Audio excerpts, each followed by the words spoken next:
Əzizlərim, Hanka Qambok'u baxılasa bir mana görə arasına Qambok'a gəldi istəyirsə. Menyolarımız təyar oldu yine. Hanka Qambok yine yazıb qoyuram. Menyolarda nə ola var ekan? Bunu 4 kilo var ekan. Somsalanın 4 kilo var ekan yine. Keyin lavaş pita var. İçimlikləri örük şərbəti, Coca-Cola, fantaları bayınızdır.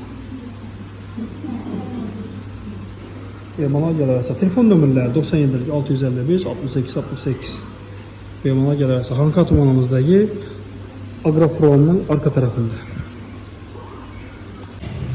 Dostlar, 2 Qambok'tan yine Xuda xalası az 3 somsa geldi.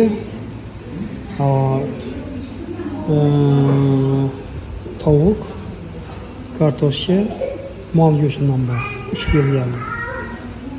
Yine bir de görüntülerinizi menyoları var. Aytıp ötkənimizdə somsalarının 4 kilo vardı.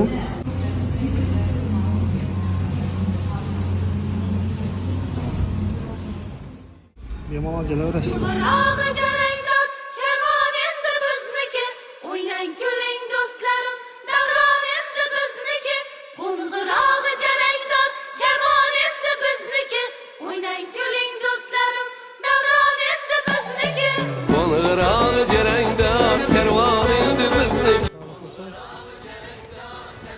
Hanka Qambok'tan gələrsə.